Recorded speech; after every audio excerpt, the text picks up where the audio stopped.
Hello and welcome to episode 26 of the Teachers Tea Time podcast. My name is Mark and I hope you're doing well. This podcast is about, by and for anyone who has ever had anything to do with schools and education. That's probably almost everybody. Topics and content in this podcast are listener generated.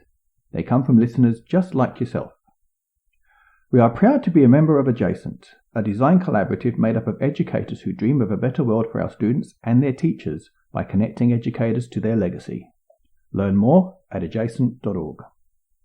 I have a mug of tea ready, so let's sit back, relax, and get on with the show. In this episode, we will complete our quick tour of education in the ancient world by looking at what went on in ancient Rome. As we've seen in our brief foray into the ancient world, early civilizations relied on a knowledge currency that centered on the ability to record information, that's writing, and using that information to organize society and find out how the world worked. By the time we get to the ancient Greeks, we began to see how this knowledge currency could be leveraged to encourage people to be productive citizens and future leaders, as in the Athenian systems, or to train citizens to be good soldiers and fulfill their duty to the state, as in the ancient Spartan model. We saw examples in both Athens and when we went to ancient China of how encouraging young people to ask questions and think critically was sometimes thought of as dangerous and unpatriotic, as it could lead to younger generations wanting to change things. It's amazing how this struggle between those that want to use education as a tool for progress and change versus those that want to use education to preserve the status quo has continued over the centuries. If you haven't listened to episodes 23, 24 and 25, I recommend you download them and have a listen before you listen to this one. That will help with the chronology of the story. I'll give you a second or two, to go ahead and do that. And I'll see you back here shortly. Okay, so if you're still with me, then I'll assume that you're ready to find out what education was like in the Roman Empire.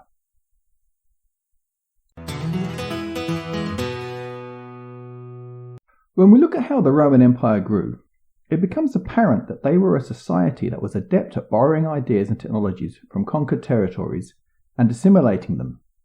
Education was no different. In the early days of the Republic and into the Empire, it was the responsibility of the paterfamilias, the father of the family, to make sure that children were educated.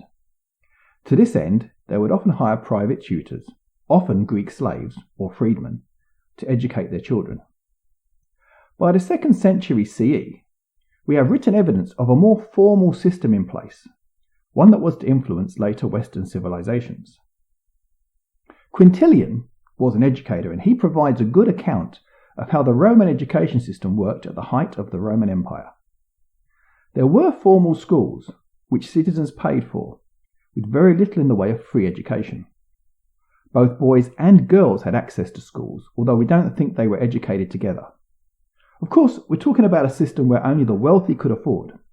Lower social classes learned enough to do their professions and no more. Formal education was considered necessary for those who were going to enter politics. Although heavily influenced by the Greek systems they encountered, the Romans generally rejected athletics and music. If you remember, music and art was an essential part of the Greek system, and the ability to play an instrument was the mark of a civilized man. For Romans, music was a path to moral corruption, although they did teach and learn Greek literature. Similarly, the Greek obsession with athletics as a way to being a complete citizen was adapted by the Romans as a method for maintaining good military skills. In effect, Romans generally only saw the benefit of learning if it served a better or higher purpose, whereas the Greeks valued learning for learning's sake. We see similar discussions today.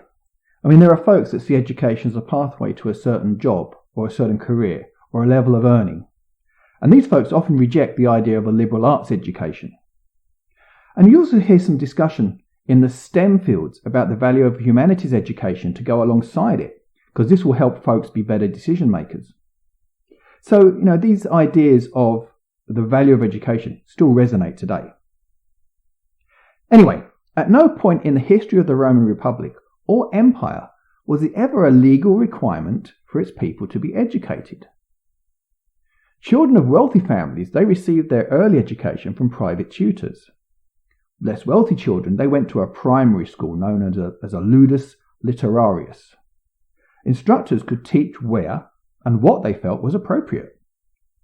But generally, instruction did focus on reading, writing, and memorizing literature and poetry, usually Greek. With no formal external examination system, assessment was conducted by the instructor, and assessment was competitive. Students were pitted against each other. This allowed those who could afford it the luxury of paying for private tuition to ensure that their children got the best scores. Again, that's something that still happens today. Just look at how much parents spend in tutoring for their children to pass college aptitude tests so they can go to the better schools.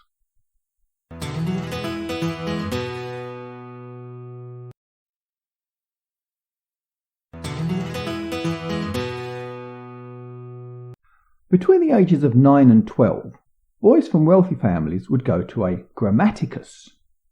The grammaticus would develop skills of writing and speech. He'd help the students study poetry and teach them Greek if they didn't already know it. Knowing Greek was important as the empire stretched all the way into Asia Minor, where Greek was often the language that was spoken. So if a student was hoping to become a powerful Roman, he would need to know Greek. To this end, we think the curriculum was bilingual.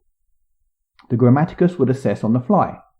We don't have any evidence of Roman children being asked to do homework. In this system, the grammaticus was considered a guardian of the language, and he had the authority to praise good work or have students correct mistakes as they occurred. The grammaticus charged fees directly and often rented out spaces in which to teach. Sometimes schools hired a grammaticus directly and charged students a tuition fee, while at other times it was not unusual for a grammaticus to teach on the street or at a convenient meeting spot. We've got very little evidence of any regulation, other than one. There was an edict by the Emperor Diocletian to regulate how much a grammaticus or literator could charge. In this case, 200 denarii per student per month. However, this was not enforced, and it was eventually ignored. We should note at this stage, poorer boys would be working as apprentices or in their parents' trade, while girls would be taught how to present themselves well, run a household, and make themselves a good wife. Children continued to learn from a grammaticus until the age of 14 or 15, at which point the wealthiest would learn from a rhetor. The rhetor was really the final stage of Roman education. Learning rhetoric was the gateway to becoming a politician or a lawyer. Young men who learned under a rhetor were taught oratory, but also learned geography, music, philosophy, literature, mythology, and geometry. This all-round education was considered vital to prepare a student for political or legal debates. Now, we don't have any evidence for formal schools of rhetoric, so again it's assumed that this was taught by private tutors. Rhetors, therefore, were considered influential, so influential that at one point they were expelled from the Republic, about 161 BCE. Now, students could study two branches of rhetoric. The deliberative branch of study was for those who needed to work with the Roman Senate, much like civil servants. So you could see sort of upper middle class students learning the deliberative branch. Now, the other branch was judicial oratory, and this was considered more lucrative, and it involved learning to be persuasive in criminal trials. Young men who wanted a career in politics followed this branch. So by the 1st century BCE, the practice of declamation really started to replace the idea of judicial oratory. So Tacitus, who's a historian, he describes how in his time, which was around this 1st century BCE, it was more important to tell good stories than to know about criminal law. So you can see how even this route had changed over time. Now, it wasn't unusual for the aristocratic young men to be sent to Greece to learn philosophy. Romans such as Cicero, they pursued this path. It was expensive and sometimes dismissed as unnecessary, as it placed an emphasis on Greek rather than Roman values. However, a philosophical education was considered the highest level of education that could be obtained. So you can see that there's almost a social structure to this last part of education. Your wealthy middle class boys, they learned to, go into a civil service. They learned deliberative rhetoric. Aristocratic folks, minor aristocrats, they would learn this judicial oratory, which later became really sort of declamation. How to tell good stories, how to persuade a crowd. This was going to help them as politicians. And the super aristocratic, they'd go abroad and they would study unnecessary, quote unquote, things like philosophy from Greeks in Greek institutions. And these were the people who would really be the ones at the top end of the social scale, making the really important decisions. Although it was considered sort of dangerous to do this in some ways. As with the other civilizations we've studied, we can see connections to education practices today. The Romans, they separated education according to age and social class. The wealthiest could afford the best education, and they could afford to manipulate the educational outcomes as well. The Romans considered education as a practical means to an end, with little attention paid to the idea that learning in and of itself is a valuable pursuit. And we see those same debates today, whether we're looking at what should be taught in schools or examining university departments for their value for money. The Roman system was not a regulated one. It's a really good example of a free market system at play. And to that end, it was no surprise that knowledge currency was a commodity that could only be purchased by the wealthiest of citizens, while most free people learned just enough to get by. Meanwhile, specializations like medicine, philosophy, sciences, well, they were still being taught in Greece, and they were practiced by professionals, and they were almost a class of slaves or freedmen who Roman families would, attach or sponsor to themselves. Now, whether this was an efficient way to educate for an empire, we're not sure. I don't think it is. But at the same time, consider this. Had poor Romans been better educated, there would likely have been more civil unrest, because we know an educated populace is a dangerous one. That is for certain. Do you also notice how the wealthiest of the aristocrats could afford to learn philosophy? They had to travel abroad, usually to Greece, to learn from the experts. And this knowledge was considered unnecessary for anybody else. And it's almost possible to draw parallels to how universities developed in Western Europe in the medieval period. But that's for a different episode. When we next visit the history of education, we'll look at the period from around 500 CE to 1500 CE, the medieval period. We do need to visit Mesoamerica again, and we also need to find out about the introduction of the civil service exam in China. While in Europe, we'll have to learn about the role of the church, what did guilds and apprenticeships look like, and how did these earliest universities develop.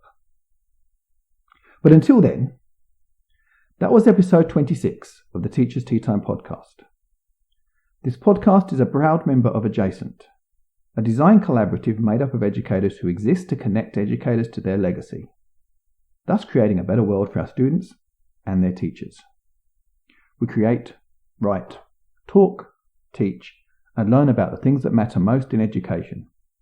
To find out more, point your browser to www.adjacent.org. That's www.edjacent.org. For me, it's the stories of teachers, students, and school communities that matter. As such, this podcast is only possible with the help and support of its listeners. Please leave positive reviews wherever you are able. If you're an iTunes or Spotify subscriber, leaving a good review can really help our visibility. Also, please don't keep this podcast to yourself. Tell your friends to subscribe and listen too. One thing we all have in common is we've been to school. So if you'd like to contribute to the pod in any way, if you have a story to share, whether it's long, short, tragic or comic, if you have comments to make about the podcast, or you just want to say hi, you can send an email to teachersteatimepod@gmail.com. Or alternatively, you can send emails to me directly using mark@adjacent.org. I love to read what you have to say. If social media is your thing, you can follow me on Twitter @MarkDearcop. You can find our contact information, copies of the show notes, and you can download previous episodes of the podcast at www.teachersteatimepod.com. The podcast artwork was created by Phaedra. Opening and closing music is by Brian Boyko. It's been my pleasure to be your host today. Thank you for listening.